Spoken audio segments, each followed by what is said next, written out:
guys, what's up and welcome back to my channel. So today we're going to be talking about something that I find upsetting. I'm going to try to not lose my shit entirely, but I will probably get mad or annoyed, but I'm trying to keep the zen here. This is the third time I'm filming this because the zen did not fucking work, let me tell you. Anyway, Louisiana students taken to transphobic church event instead of career fair. Thousands of Louisiana students were allegedly forced to participate in a sexist and transphobic church event after being told they would be attending a quote-unquote career fair this week. More than 2,100 high school seniors from the East Baton Rouge Parish school system attended an event dubbed the Day of Hope on Tuesday, according to local newspaper The Advocate. The event was sponsored by the Christian group 2911 Mentoring Program and held at Living Faith Christian Center in Northeast Baton Rouge. While the event was billed as a college and career fair, some students and parents later said that it was more focused on pushing religious indoctrination than providing any real career advice. The event allegedly featured sexist lessons taught after students were separated by gender, while transgender students were allegedly discriminated against and experienced bullying that those in charge allowed to take place. I think it goes without saying that any career fair should actually just be a career fair, not with any kind of lens put over it, whether that's the religious lens, whether that's the lens of looking at gender in a very old-fashioned way. I don't know why you'd have to separate the genders for a career fair. It doesn't really make sense to me. It sounds sexist, obviously, but I think it also just sounds very limiting. The implication of a school deciding what booths or lectures or whatever girls can go to or boys can go to or whatever is depressing. The idea would be to teach students, kids generally actually, that they can do what they set their mind to. Now obviously this has to be done with a minimum of realism because obviously every trajectory needs its own work, so it's not like it's gonna happen overnight, but you can still do it. You just gotta plan to do it. But to shut everything down automatically, to be like, because you're a girl, you can pick A, B, C, or D, and because you're a guy,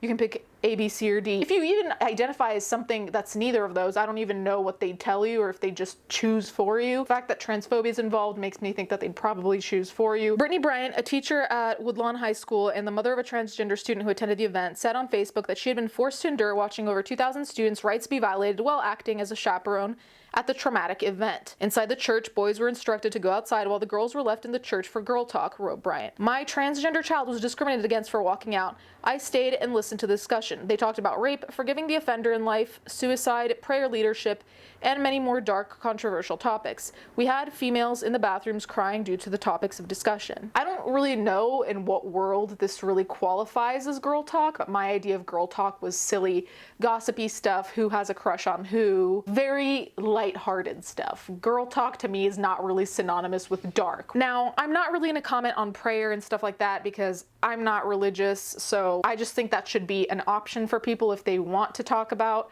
prayer, religion, whatever else, that's fine. But if it's not being taught as like, hey, this is the history of Christianity or this is the history of Hinduism, Buddhism, whatever religion you want, if it's not taught in a historical way, but it's taught in a form of indoctrination, or if it's trying to guilt you into taking part in that religion, I have a problem there.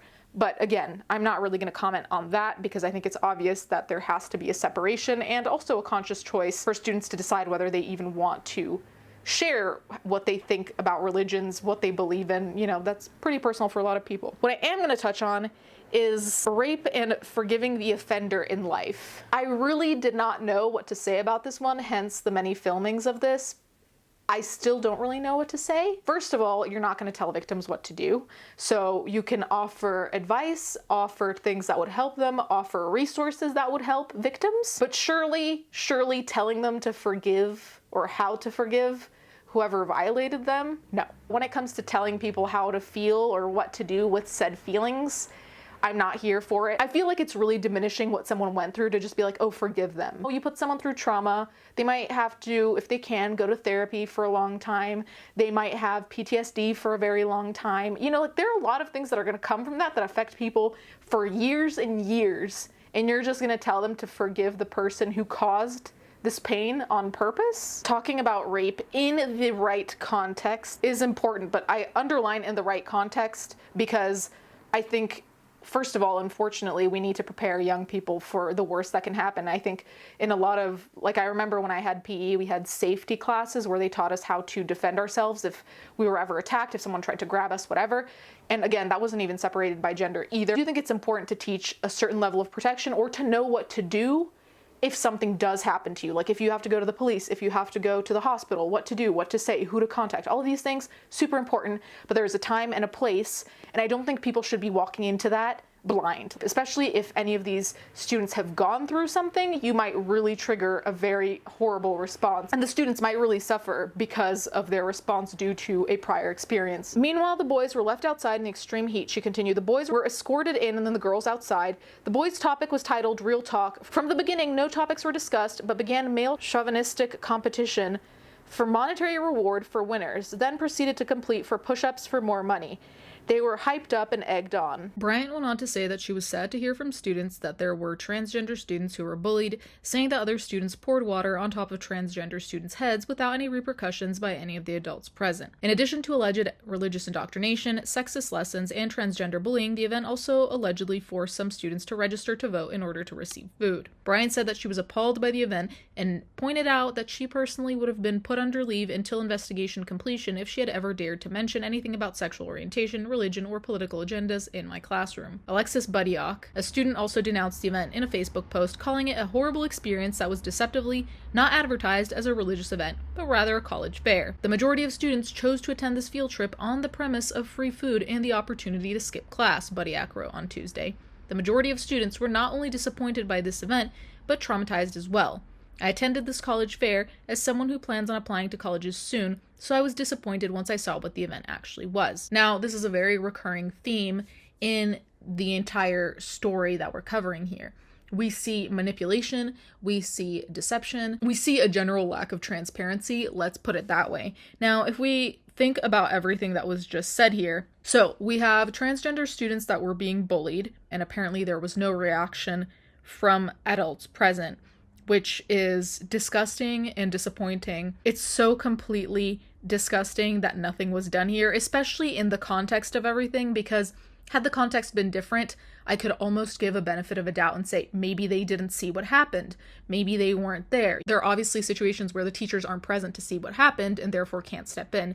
Here, with the context we have, though, it's disappointing and frankly scary, because it's like, well, considering that here transgender students weren't really being treated during this whole lecture or quote-unquote college fair, you have to ask yourself, did they choose not to see what was happening? Did they choose to not step in? Which is what I'd be leaning towards, considering that there was rhetoric that was clearly anti-LGBT from what I can understand. On top of that, I really think it's additionally disgusting that students were forced to allegedly register in order to receive food. I find that particularly gross because there are students there, potentially, I don't know who they are, obviously, that may not be able to afford food. Their families may not be able to afford enough food. So to sell it with food in order to register is manipulative, illegal. It's disgusting because some of the people who might need food or who might not have enough at home might be the very same people who are being disrespected. So imagine being a trans person going to this event because you'll get food, but then having to sit through an event where people are basically talking down to you or belittling you, but you're just staying because you need to get this basic life need met. East Baton Rouge Parish School Board Vice President Don Collins said in comments made to ABC affiliate WBRZ on Wednesday that the religious nature of the event may have made it unconstitutional for the school to sponsor. No shit. There is a separation of church and state, and it seems like those lines may have been crossed, said Collins. Again, obviously. So basically the school response was quoted as saying, by providing entertaining activities with an educational focus, this event was an elevation of a traditional college career fair. We look forward to seeing what our over 2,100 student participants will continue to achieve with the resources and knowledge gained from this event. Now, needless to say, I don't think that this is at all appropriate. I don't think that these are actual resources because it seems more like a lecture. It seems more like was mentioned before, indoctrination. If you really want to offer people resources, especially if it's information like things about trans people, you can't just show them the religious side and call that a resource because that doesn't really help everyone, first of all.